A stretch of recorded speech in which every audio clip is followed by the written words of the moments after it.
የኢትዮጵያ መንግስት ትልቁ ጥረት የማኑፋክቸሪንግ ድርሻ በኢንዱስትሪው አጠቃላይ ልማት ውስጥ ከፍ እንዲል የማድረግ ነው እና በዘንድሮ ዓመት ያለው ሁኔታ የማኑፋክቸሪንግ ዘርፉ በብዙ እንደሚያድግ ነው።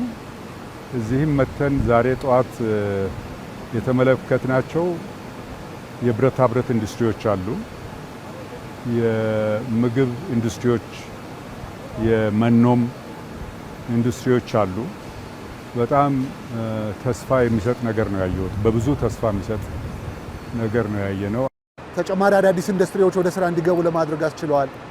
የማኑፋክቸሪንግ ኢንዱስትሪ የገበያ ድርሻ 30% የነበረው ወደ 45% ከፍ እንዲል አድርጓል። መንግስት በዚህ ውስጥ የሚያደርጋቸው ተጨማሪ ድጋፎችንም የበለጠ እንዲያጠናክርና በተለይ ደግሞ ይሄ የካውንስል ያለው የማኑፋክቸሪንግ ኢንዱስትሪ ካውንስል ያለው ጉምሩክን፣ ገንዘብ ሚኒስቴርን፣ ገቢዎችን፣ ብሔራዊ ባንክን፣ ግብርና ሚኒስቴርን፣ ማዕድን ሚኒስቴርን፣ ፋይናንስ የሚያቀርቡ ተቋማትን በአንድ ላይ የያዘ ስለሆነ ያለምንም መወራወርና መገፋፋት የኢንዱስትሪዎችን ችግር አንድ ቦታ ላይ ሆኖ ቁጭ ብሎ በየጊዜው እየመከሩ መፍትሄ ለመስጠት አስችሏል።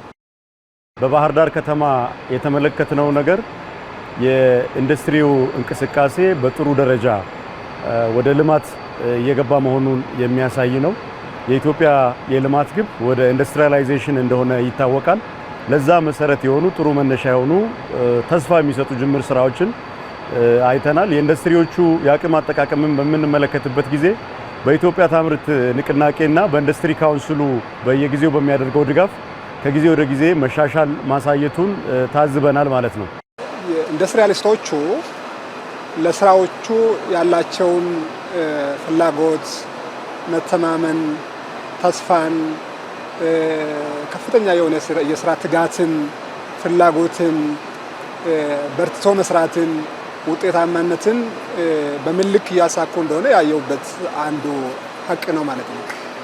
በጣም አመራሮቹም ባለቤቶቹም ሰራተኞቹም በጋራ ተክተው የሚሰሩበትን ሁኔታ አይቼዋለሁ።